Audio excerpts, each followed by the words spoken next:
नमस्कार दोस्तों, स्वागत है आप सभी का एक और न्यू वीडियो में।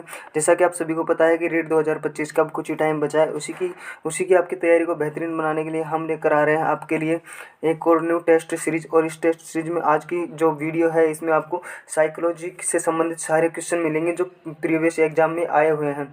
तो आप इन क्वेश्चनों को देखिए और आपके कितने क्वेश्चन सही होते हैं वो आप वीडियो के लास्ट में कमेंट करके बताइएगा। वीडियो शुरू करने से पहले मैं आपसे रिक्वेस्ट करता हूं कि अगर आपने चैनल को सब्सक्राइब नहीं किया है तो प्लीज़ चैनल को सब्सक्राइब कर लीजिए, वीडियो को लाइक और अपने दोस्तों के साथ शेयर ज़रूर कर दीजिए ताकि उनको भी कुछ फ़ायदा मिल सके। चलिए तो शुरू करते हैं। आज हम अपना ये वीडियो पहला क्वेश्चन है आपके लिए कि विकास का कौन सा आयाम नाम चॉम्स्की के सिद्धांतों से प्रभावित हुआ है। ये आपको बताना है कि जो चॉम्स्की है उनके अनुसार विकास का कौन सा सिद्धांत प्रभावित हुआ है। तो आपका ऑप्शन ए है भाषा विकास, ऑप्शन बी है नैतिक विकास, ऑप्शन सी है सामवेगिक विकास, ऑप्शन डी है संज्ञानात्मक विकास। तो आपका इसमें राइट आंसर कौन सा है, कमेंट करके बताइएगा। आपका इसमें राइट आंसर हो जाएगा ऑप्शन ए भाषा विकास। आपका राइट आंसर कौन सा हो जाएगा, ऑप्शन ए भाषा विकास। ऑप्शन ए इसमें आपका करेक्ट आंसर हो जाएगा, भाषा विकास। नेक्स्ट क्वेश्चन देखते हैं। सेकंड क्वेश्चन है कि स्वभाव में व्यक्तिगत भिन्नताएं आधारभूत रूप से होती है। ये आपको बताना है कि व्यक्तिगत भिन्नताएं आधार रूप से किस प्रकार होती है। तो आपका ऑप्शन ए है अधिगमित, ऑप्शन बी है जन्मजात, ऑप्शन सी है अधिग्रहित यानी बाहर से ग्रहित की जाती है, ऑप्शन डी है सांस्कृतिक। सांस्कृतिक देखो नहीं हो सकती, व्यक्तिगत भिन्नताएं सांस्कृतिक थोड़ी होती है, अधिगमित भी नहीं होगी और अभिग्रहित भी नहीं होगी। तो व्यक्तिगत भिन्नताएं कौन सी होती है, जन्मजात होगी। जैसे कोई व्यक्ति को ज़्यादा गुस्सा आता है तो हो सकता है उसके माता पिता या फिर किसी में से भी जन्मजात उनको गुस्सा आता हो, तो वो जन्मजात हो गई उसकी। ठीक है, स्वभाव में जो व्यक्तिगत भिन्नताएं होती है वो जन्मजात होती है। ऑप्शन बी आपका राइट आंसर हो जाएगा। नेक्स्ट क्वेश्चन देखते हैं। नेक्स्ट क्वेश्चन आपका किसने व्यक्तित्व के किसी भी सिद्धांत को प्रतिपादित नहीं किया है। ये आपको बताना है कि ऐसा कौन सा साइंटिस्ट है या फिर वैज्ञानिक है जिन्होंने व्यक्तित्व के किसी भी सिद्धांत को प्रतिपादित नहीं किया है। आपका ऑप्शन ए है बी.एफ. स्किनर।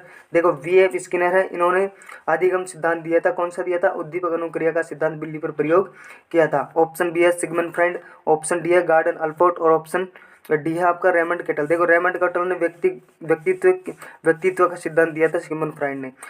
रेमंड केटल ने व्यक्तित्व का सिद्धांत दिया था और गॉर्डन अल्पोर्ट ने व्यक्तित्व का सिद्धांत दिया था। लेकिन बी.एफ. स्किनर ने व्यक्तित्व का नहीं दिया था दोस्तों। बी.एफ. स्किनर ने दिया था आपके अधिगम लर्निंग का सिद्धांत दिया था। बी.एफ. स्किनर ने कौन सा दिया था, अधिगम का सिद्धांत दिया था। तो ये आपको ध्यान रखना है कि पूछ क्या रहा है। उसने पूछा था व्यक्तित्व का सिद्धांत, अगर अधिगम का पूछता तो आपके बी.एफ. स्किनर हो जाता, लेकिन उसने पूछा है कि व्यक्तित्व का सिद्धांत किसने नहीं दिया है, तो आपके बी.एफ. स्किनर ने व्यक्तित्व का सिद्धांत नहीं दिया है। इसमें आपका right answer A option right answer हो जाएगा।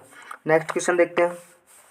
नेक्स्ट क्वेश्चन आपके सामने के हेनरी ए मुर्रे क्या है। हेनरी ए मुर्रे और क्रिस्टियाना डी मॉर्गन द्वारा कौन सा परीक्षण निर्मित किया गया था। ये आपको बताना है कि इन दोनों ने कौन सा परीक्षण दिया था। आपका ऑप्शन है वाक्य पूर्ति परीक्षण, ये तो इन दोनों ने नहीं दिया। बी है आपका 16 व्यक्तित्व आयाम, ये भी इन्होंने नहीं दिया।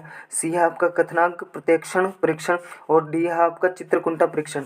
तो आपका इसमें राइट आंसर कौन सा हो जाएगा, ये आप बताइए। आपके इसमें राइट आंसर हो जाएगा सी ऑप्शन, सी इसमें करेक्ट आंसर हो जाएगा। कथनांक प्रत्यक्षण संप्रत्यक्षण परीक्षण इन दोनों ने दिया था, हेनरी मुर्रे ने और क्रिस्टियाना डी मॉर्गन ने कथनांक संप्रत्यक्षण परीक्षण दिया था। यह आपको ध्यान रखना है। नेक्स्ट क्वेश्चन देखते हैं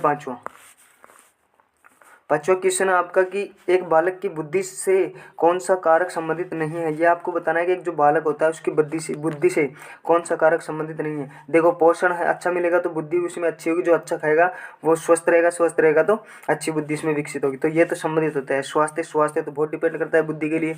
और डी है निद्रा, एक अच्छी बुद्धि अच्छी सोच के लिए अच्छा नींद लेना भी जरूरी है। तो आपके डी ऑप्शन इसमें राइट आंसर हो जाएगा। अधिवास यानी कहाँ रहता है ये उसकी बुद्धि से संबंधित नहीं होगा। डी ऑप्शन आपका करेक्ट आंसर हो जाएगा। नेक्स्ट क्वेश्चन देखते हैं 6 नंबर का। 6 में आपसे पूछा गया कौन सा परीक्षण बुद्धिमत्ता का संस्कृति मुक्त अवाचिक परीक्षण है। ये आपको बताना है कि जो आपके परीक्षण बुद्धिमत्ता का संस्कृति मुक्त अवाचिक परीक्षण है वो कौन सा परीक्षण है। ऑप्शन ए आपका बुद्धिमत्ता का समूह परीक्षण। देखो समूह परीक्षण तो ये नहीं है। बी है वेस्टलर वेस्ट बुद्धिमत्ता मापन, ये भी नहीं है। और सी आपके भाटिया बैटरी, ये भी नहीं है। और डी बचा आपके लास्ट ऑप्शन, तो यही आपका राइट आंसर हो जाएगा स्टैंडर्ड प्रोग्रेसिव मैट्रिसेज। ठीक है, ये आपका किससे संबंधित है, संस्कृत मुफ्त अवाचिक परीक्षण से संबंधित है। डी ऑप्शन आपका राइट आंसर हो जाएगा। नेक्स्ट क्वेश्चन देखते हैं। 7। और 7 में आपसे पूछा गया कि बहुआयामी बुद्धिमत्ताओं के गार्डनर के सिद्धांत में कौन सी बुद्धिमत्ता सम्मिलित नहीं है। ये आपको बताना है कि जो गार्डनर का सिद्धांत है उसमें कौन सी बुद्धिमत्ता सम्मिलित नहीं है। ऑप्शन ए है अंतर्वैयक्तिक, ये तो आपके सम्मिलित है, गार्डनर ने अंतर्वैयक्तिक बुद्धिमत्ता की संकल्पना दी थी। बी है प्राकृतिक, ये भी है। और डी है आपका अस्तित्वकारिता, तो ये भी है। तो तीनों हो गए, तो सी बचा आपका। तो राइट आंसर इसमें कौन सा हो जाएगा, सी इज द करेक्ट आंसर। सामवेगिक बुद्धिमत्ता है जो वो हार्वर्ड गार्डनर के सिद्धांत से संबंधित नहीं है। नेक्स्ट क्वेश्चन देखते हैं आपके 8वां। और 8वें क्वेश्चन में आपसे पूछा गया है कि रचनात्मकता चिंतन के कौन से प्रकार से संबंधित है। रचनात्मकता होती है वो चिंतन के कौन से प्रकार से संबंधित है। देखो, रचनात्मक बालक कौन होगा, जो विस्तृत विचार करेगा, जो विस्तृत सोचेगा, जो बड़ा सोचेगा, वही तो रचनात्मक होगा। तो अत्यधिक चिंतन ठीक है, लेकिन ये सब थोड़ा अनुचित है। आदि चिंतन ये भी नहीं होगा, अत्यधिक चिंतन भी नहीं होगा। विमर्शी चिंतन ये भी नहीं होगा। तो अपसारी चिंतन कौन सा होगा, अपसारी, डी आपका राइट आंसर हो जाएगा। नेक्स्ट क्वेश्चन देखते हैं आपका 9वां। 9th क्वेश्चन में आपसे पूछा गया कि निम्न में से कौन सी व्यक्तित्व मापन की प्रक्षेपी विधि है। यह आपको बताना है कि जो व्यक्तित्व मापन की प्रक्षेपी विधि है वो आपकी कौन सी है। तो आपके इसमें देखते हैं, ए ऑप्शन है निर्धारण मापनी, बी ऑप्शन है अवलोकन, और सी ऑप्शन है कथनांक संप्रेक्षण विधि, और डी ऑप्शन है साक्षात्कार। तो आपके इसमें राइट आंसर कौन सा हो जाएगा, ये आप मुझे कमेंट करके बताइए। आपको कमेंट बॉक्स में इसका आंसर देना है, ठीक है। नेक्स्ट क्वेश्चन देखते हैं। इस क्वेश्चन का आंसर आपको नेक्स्ट क्लास में बताऊंगा, तो वीडियो को प्लीज़ सब्सक्राइब कर लीजिए। और ये क्वेश्चन आपके इस एग्जाम की दृष्टि से बहुत महत्वपूर्ण है, इसलिए मैं देखना चाहता हूँ आपने कितनी तैयारी की है। तो इसका आंसर आप मुझे कमेंट बॉक्स में दीजिएगा। नेक्स्ट वीडियो में आपका इसका आंसर विस्तृत रूप से दिया जाएगा। नेक्स्ट क्वेश्चन देखते हैं आपके 10वां। मानसिक विमस्तित पद को किस पद के साथ प्रतिस्थापित किया जा सकता है। ये आपको बताना है कि जो मानसिक विमस्तित पद है उसको किस पद के साथ प्रतिस्थापित किया जा सकता है। आपका ऑप्शन है बौद्धिक अयोग्यता, बी है मानसिक कमजोरी, डी है बौद्धिक पिछड़ापन, और डी है आपका बौद्धिक प्रतिकूलता। तो आपको आंसर बताना है कि मानसिक विमस्तित पद को किस पद के साथ प्रतिस्थापित किया जा सकता है। दोस्तों बताइए जल्दी। आपका इसमें राइट आंसर हो जाएगा ए ऑप्शन, जो बौद्धिक अयोग्यता है। बौद्धिक अयोग्यता है उसी को मानसिक विमस्तित बोलते हैं, ये आपको ध्यान रखना है। आपसे पूछा जाए कि बौद्धिक अयोग्यता का विलोम शब्द पूछे तो भी आपको यही बताना है। नेक्स्ट क्वेश्चन देखते हैं 11वां। और 11वें क्वेश्चन में आपसे पूछा गया है कि व्यक्तित्व की सैद्धांतिक अवधारणा के लिए निम्न में से कौन सा सत्य नहीं है। जहां नहीं पूछे आपको घेरा लगा लेना है, ताकि आपको ध्यान रखे कि नहीं का उत्तर देना है। यानी कि 3 तो है, एक है जो नहीं है इसमें से। तो 11वें क्वेश्चन का ऑप्शन ए है स्थिर, बी है सामान्य, डी है स्थायी, सी है स्थायी, और डी है आपका अनूठा। तो आपके इसमें राइट आंसर हो जाएगा जो बी हो जाएगा। सामान्य होता है वो आपके सैद्धांतिक अवधारणा में सम्मिलित नहीं होता है, ठीक है दोस्तों।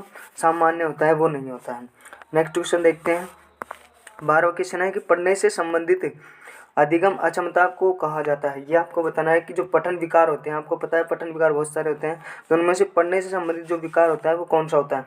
मैं आपको बता दूं कि जो पठन संबंधी विकार होते हैं उनमें आपके एक तो हो गया डिस्कुलेसिया। ये होता है आपके गणितीय कौशल की अक्षमता से। किससे होता है, जो गणितीय संक्रियाएं हैं, डिस्कुलेसिया होता है वो आपकी गणितीय संक्रियाओं की अकुशलताओं से होता है। बी है आपका डिसलेक्सिया, सी है आपका डिस्प्रेशिया।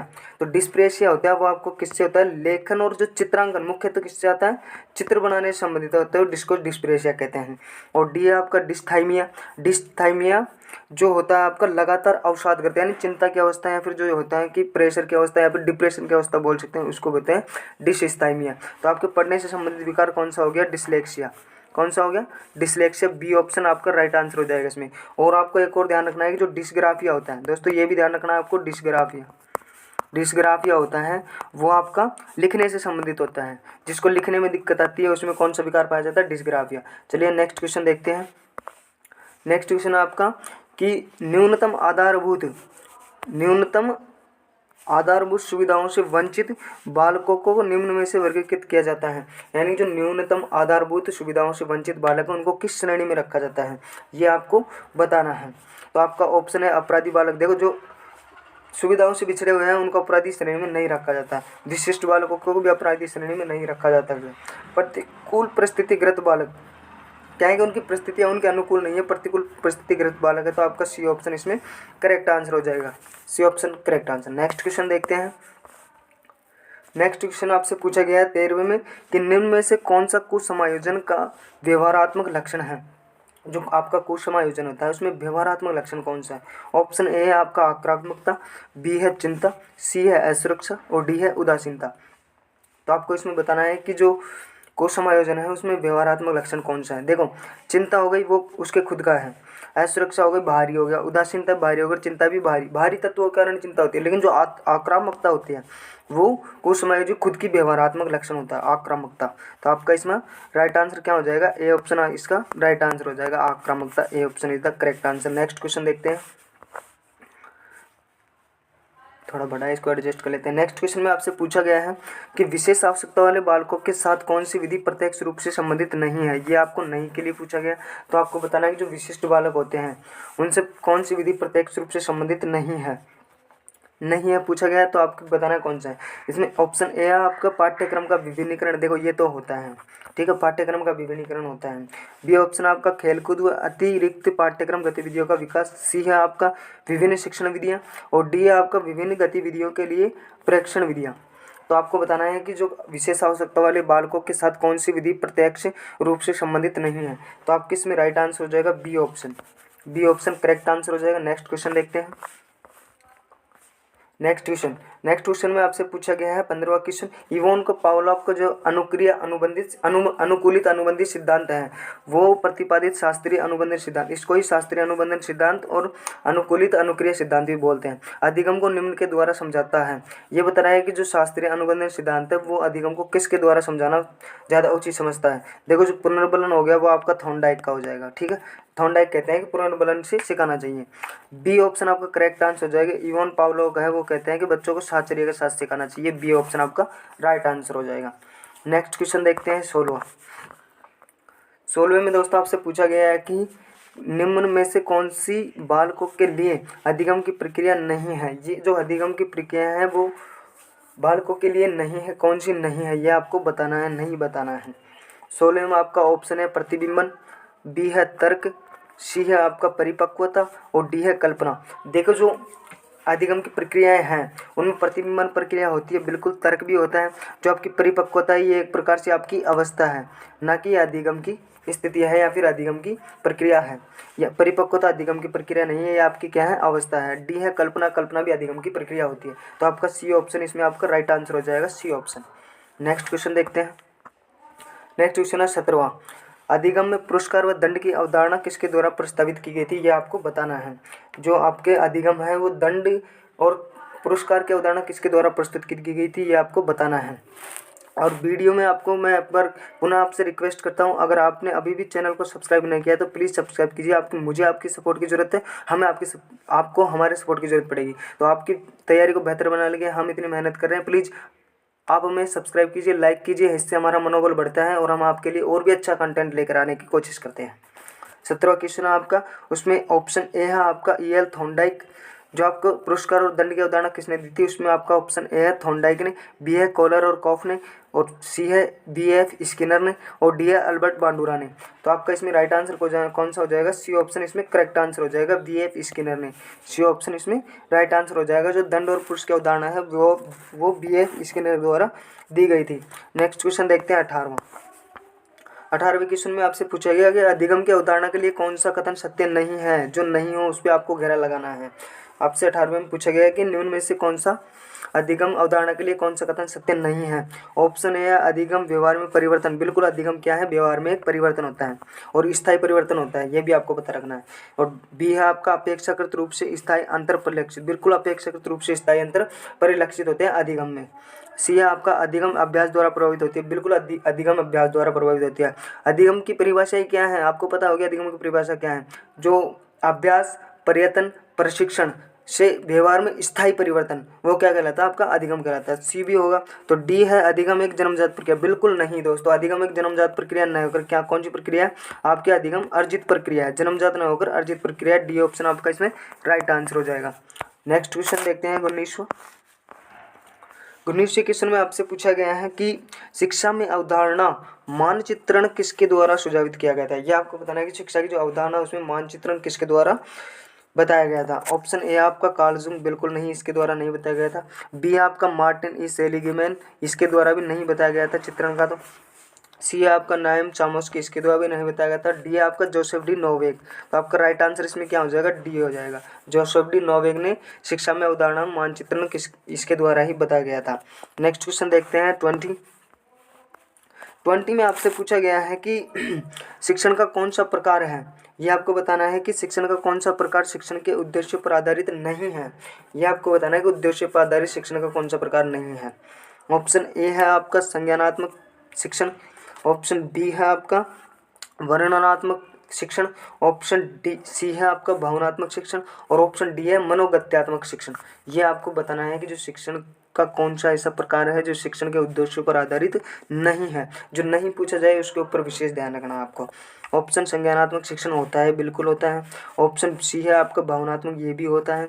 ऑप्शन डी है मनोगत्यात्मक, तो ये भी आपके होता है। कौन सा नहीं होता, आपके बी वाला वर्णनात्मक शिक्षण होता है जो शिक्षण के उद्देश्य पर आधारित नहीं होता। आपके बी ऑप्शन इसमें करेक्ट आंसर हो जाएगा। नेक्स्ट क्वेश्चन देखते हैं 21वां क्वेश्चन में आपसे पूछा गया है कि नैसर्गिकता, क्या पूछा गया आपसे 21वें क्वेश्चन में, नैसर्गिकता से विचारों की सूची के एकत्रीकरण के द्वारा विशिष्ट समस्या का समाधान किस समूह रचनात्मकता विधि को कहा जाता है। यह आपको बताना है। जो समूह, कौन सी समूह रचनात्मक विधि है उसको क्या कहा जाता है, समूह रचनात्मक विधि को क्या कहा जाता है।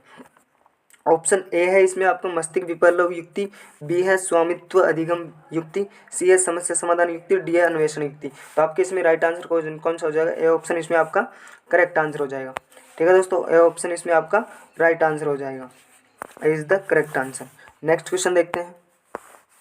नेक्स्ट क्वेश्चन है 22 और 22 में आपसे पूछा गया है कि 22 में आपसे ये पूछा गया है कि कक्षा अधिगम में अभिप्रेरण की भूमिका किस प्रक्रिया से प्रत्यक्ष रूप से संबंधित नहीं है। जो अभिप्रेरण की है वो प्रक्रिया प्रत्यक्ष रूप से किससे संबंधित नहीं है, यानी प्रत्यक्ष से नहीं है तो अप्रत्यक्ष है, पर इससे पूछा गया है कि प्रत्यक्ष रूप से किससे संबंधित नहीं है।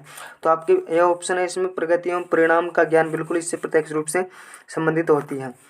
बी है आपका अंतर्वैयक्तिक समायोजन, डी है सी है प्रशंसा एवं आलोचना, इससे भी होती है, और डी है आपका आकांक्षा स्तर, तो इससे भी होती है। तो किससे आपके नहीं होती है, तो आपके बी अंतर्वैयक्तिक समायोजन से प्रत्यक्ष रूप से संबंधित नहीं होती है। तो आपके इसमें बी ऑप्शन राइट आंसर हो जाएगा।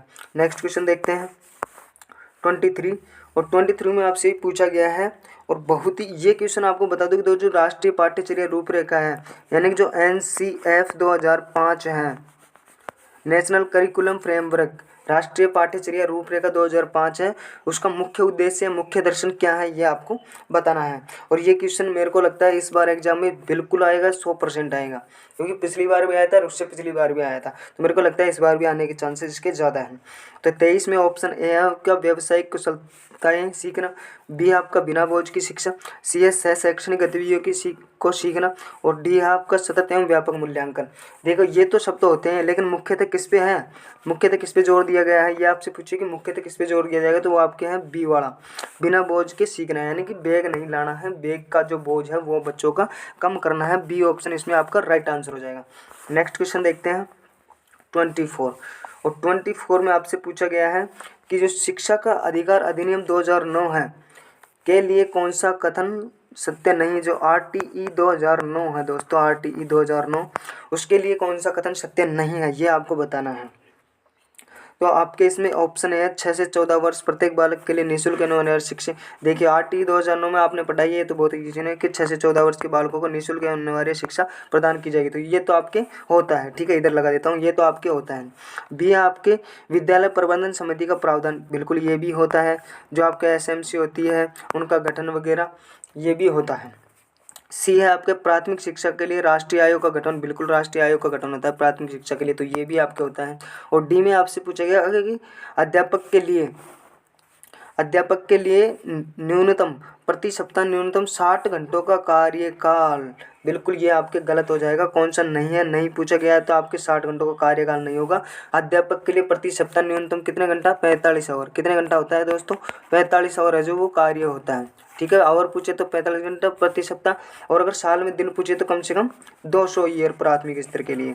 तो आपके इसमें राइट आंसर कौन सा हो जाएगा, आपका डी ऑप्शन इसमें करेक्ट आंसर हो जाएगा। नेक्स्ट क्वेश्चन देखते हैं। ये आपके आपकी और आज की क्लास का अंतिम क्वेश्चन है। ये आपकी और आज की क्लास का अंतिम क्वेश्चन है। मैं उम्मीद करता हूँ आपको क्लास बहुत अच्छी लगी होगी। अगर अच्छी लगी है तो वीडियो को लाइक और चैनल को सब्सक्राइब जरूर कर दीजिएगा, अपने दोस्तों के साथ शेयर जरूर कर दीजिएगा। इस क्वेश्चन को देखते हैं। इस क्वेश्चन में आपसे पूछा गया है, शिक्षा में क्रियात्मक अनुसंधान के विकास में किसने योगदान नहीं दिया है। ये आपको बताना है कि जो शिक्षा में क्रियात्मक अनुसंधान होते हैं उनमें किसने योगदान नहीं दिया है, ये आपको बताना है। तो आपका ऑप्शन है कर्ट लेविन, बिल्कुल कर्ट लेविन ने तो दिया है। बी आर बगिंगम ने दिया है, स्टेफन एन कोवे, और डी है आपका स्टेफन एन कोरे। कोरे ने दिया है, बकिंगम ने दिया है और लेविन ने भी दिए हैं। सी आपका इसमें राइट आंसर हो जाएगा। स्टेफन एन कोवे ने विकास के क्षेत्र में कोई भी योगदान नहीं दिया है। सी आपका राइट आंसर हो जाएगा। उम्मीद करता हूँ दोस्तों आपको क्लास बहुत अच्छी लगी होगी। प्लीज़ चैनल को सब्सक्राइब और वीडियो को लाइक अपने दोस्तों के साथ शेयर जरूर कर दिए। मिलते हैं नेक्स्ट क्लास में, तब तक के लिए जय हिंद जय भारत।